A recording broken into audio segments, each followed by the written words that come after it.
The fact is, today, what many of the members of the minority talked about, women's rights, reproductive rights, safety, health. The fact is the government spends your tax dollars involuntarily, in many cases, to do things that are along these lines, either for the poor and indigent or for others. And although religiously you may object to it, you recognize that that's separate from telling you must participate directly through your activities. Is that really what we're talking about here today? Definitely. Reverend Harris? Precisely, and it's been said that Caesar must be given no less than what is Caesar's, but no more either. And you hit the nail right on the head. We participate by paying our taxes in every aspect of society. We participate communally, etc. But this provision is draconian in that it invades the realm of our conscience, and it becomes impossible for us. Thank you. We now recognize the gentleman from North Carolina, Mr. McHenry, for 5 minutes. Thank you, Mr. Chairman. It's a very simple and broad question for the whole panel. Very simple question. Is this ruling by HHS, do you view this as a issue of contraception and abortifacients, or an issue of religious freedom and conscience protections? Reverend Harris. Yes, we view it completely as a matter of religious freedom. We have never gone on record opposing all forms of birth control. We've only gone on record saying that we have moral objections to abortifacients, abortion-causing medications. So we are deeply concerned that this is a conscience issue. If we are forced in situations with our universities and other institutions to act in ways fundamentally contrary to our religious convictions, it has a disparaging effect on our institutions. It denudes us of the very faith that has driven us in those situations where we care for people in need. Anyone else that violate your doctrine? Very quickly, might run out of time. Well, specifically, only in the case of those drugs which specifically cause abortion. In general, a religious community and a religious organization should be free to define what the tenets of their faith are, and they should be listened to when they are told that a particular demand or mandate by the federal government violates those liberties. Mr. Chairman, I'd like to say amen to the rabbi because I've never had the chance to do that before. Let me ask a follow-up question. Should your parishioners, speaking especially of those of you, Bishop Laurie, as well as Reverend Harrison, should your parishioners who are body shop owners or lawyers, whatever, have First Amendment rights of conscience? It's surreal. This whole conversation is utterly surreal.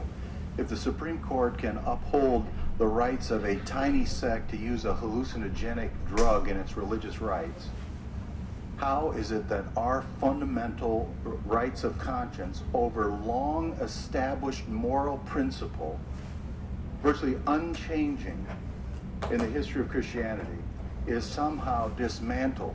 And I find it totally offensive that we are subject to accommodations and grandfather clauses. You can't accommodate and you can't grandfather clause the First Amendment. It is our right. Martin Luther would express appreciation for your intensity of position on that. And for the remaining members of the panel, do you anticipate that there will be fines or penalties that you will have to face because of this? Well, the penalties are variegated and applied over time, but we could face multi-million, tens of dollars of fines, according to what our preliminary research has shown, by should we fall out of the grandfather clause in some fashion. Fundamentally, what's at stake here, the very heart and soul of what America is about? Certainly that's the glory of our country. Religious freedom is the first of the freedoms in the Bill of Rights, and it is really the source. But I would say even before the First Amendment, this is the citizens of this country understood this is what America was going to be about. Yes or no, Bishop? Oh yes, absolutely. Reverend? In my position over the last 10 years, I've had to travel all over the world, 40 or 50 countries or more. and every time I return home, I want to kneel down and kiss the ground Thank the good Lord you live because here. of Yep. blessings that we enjoy in this country, and I will stand personally for and fight for the rights of every single citizen in this country to believe and act. And this administration is putting that very precept, that very principle in jeopardy. I will fight for, give my sons up to fight for. I have 2 sons, no daughters, and sacrifice everything I have for the sake of guaranteeing the rights of every single citizen Well said. in this country. Thank you. I want to play a tape for you. I want to just change gears a little bit. I want to play a tape of what the president said. And I want to see if you think he's kept his promise and honored what he said he was going to do with the overall Obamacare legislation. Play the tape if you would. Healthcare, we will keep this promise to the American people. If you like your doctor, you will be able to keep your doctor, period.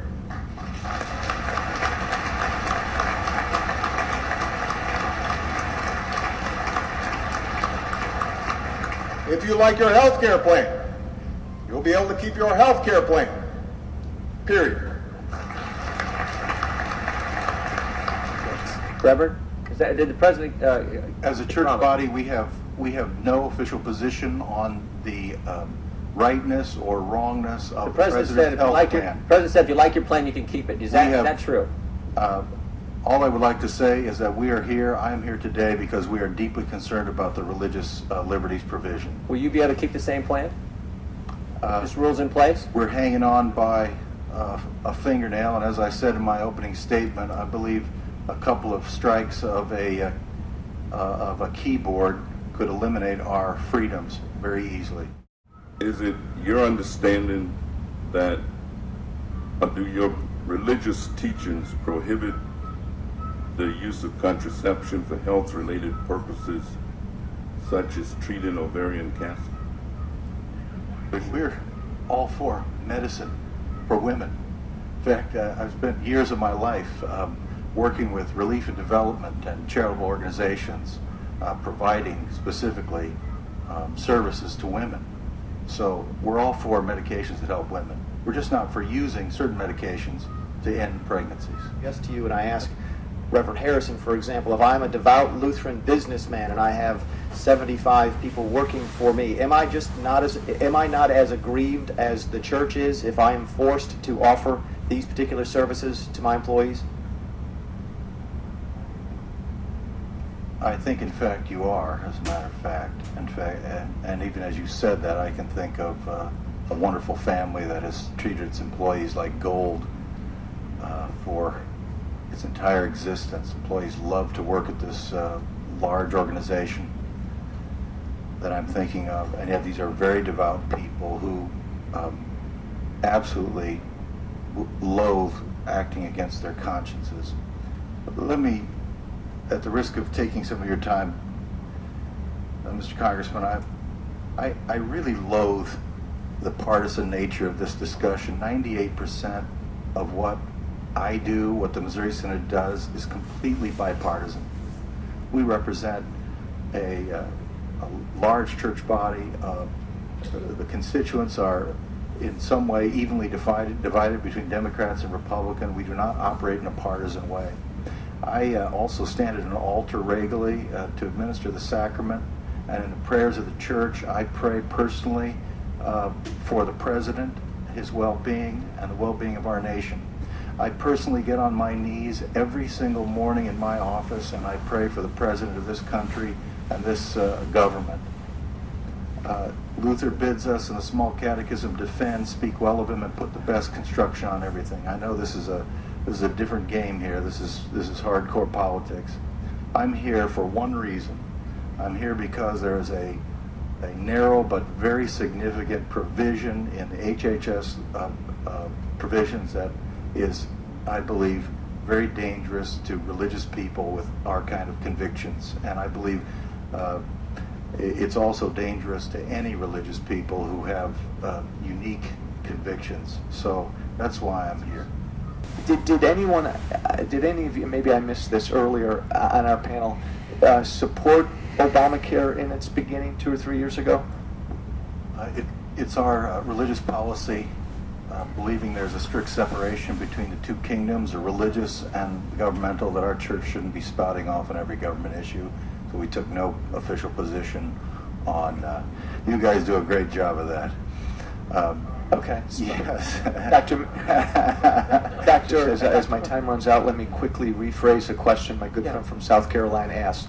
At the end of the day, if it comes down to listening to your God and or listening to your government, where are you going to fall? Bishop? Thomas Jefferson, I've got his Bible from the Smithsonian, the famous Bible he cut all to pieces. And I would have something to say against some of the bits he took out, but